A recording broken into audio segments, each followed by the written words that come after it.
Assalamualaikum warahmatullahi wabarakatuh. Sebelumnya, saya di sini dari perwakilan kelompok 5. Kami akan menjelaskan terkait hasil benchmarking kami pada minggu lalu yang kami lakukan ke cleanbear.id yang memiliki usaha cuci sepatu juga. Sekian.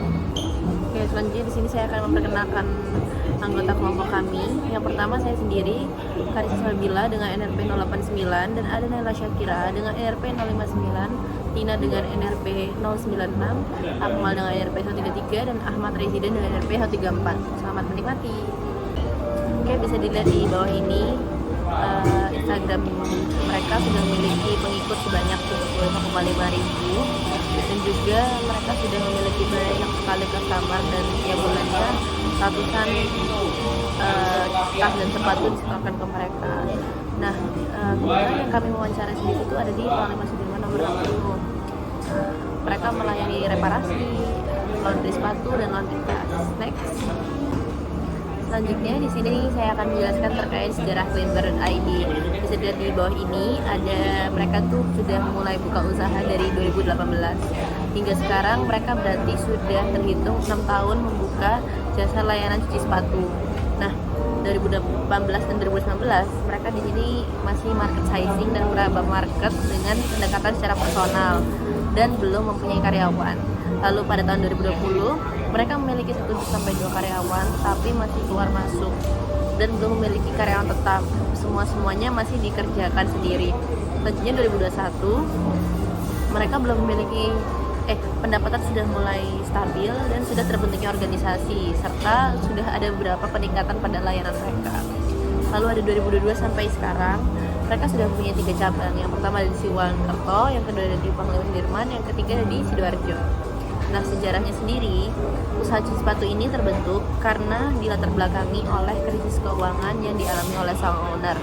Pertama kali mereka itu membuka usaha coffee shop rumahan, tetapi karena pada zaman itu sudah mulai ada janji jiwa, kopi kenangan, lain hati dan lain-lainnya, mereka mulai tergusur dan pada tahun itu mereka hampir pailit.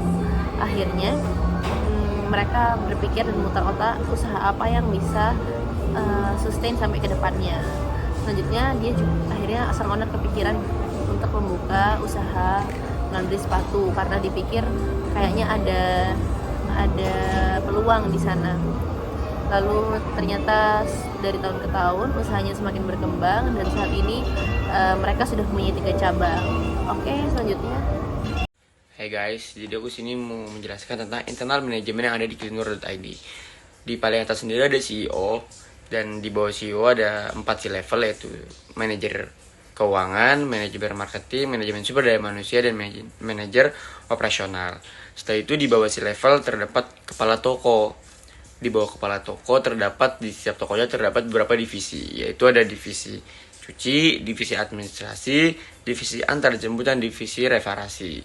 Tetapi ada satu toko yang hanya memiliki 2 divisi, yaitu divisi cuci dan divisi antar jemput. Itu adalah contoh atau praktek yang dipraktekkan oleh Cleanwear dalam memanajemen internal. Sekian.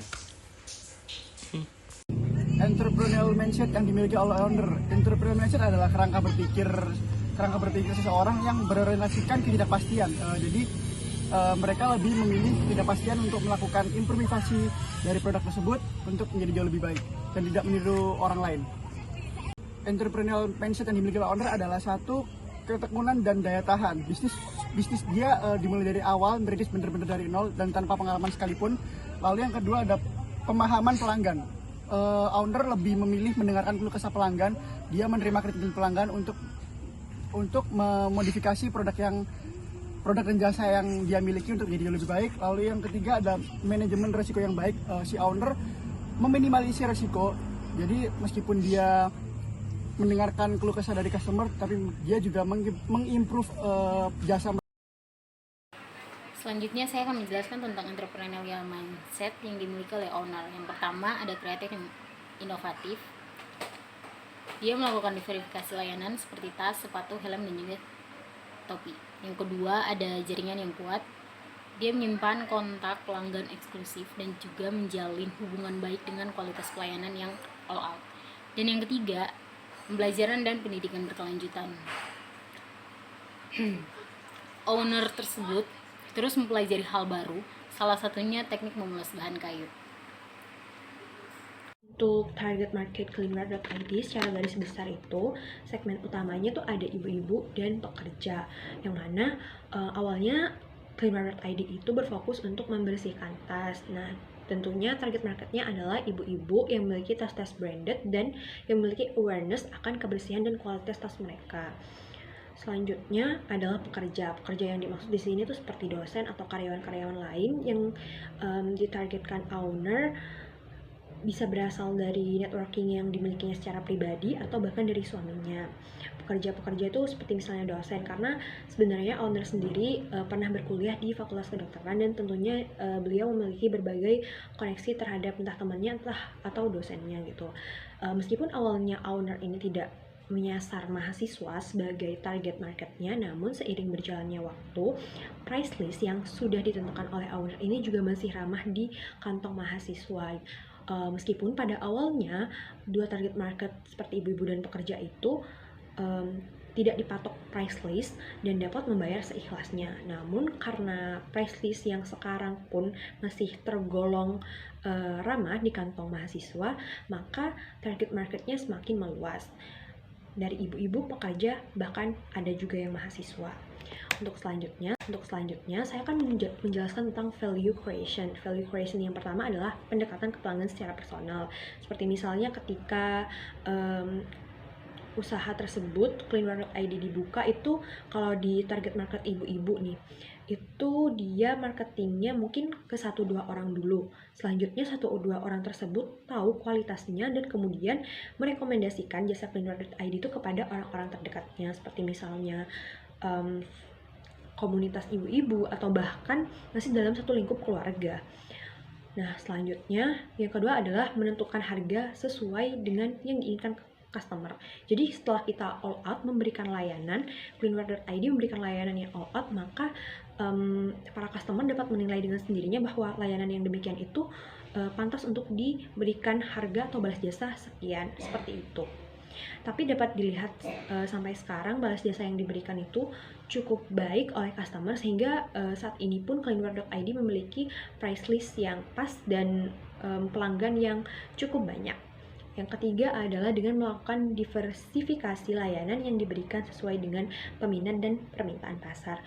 Mungkin kalau misal layanan secara garis besarnya itu untuk membersihkan sepatu dan tas tadi berdasarkan target market terbesarnya.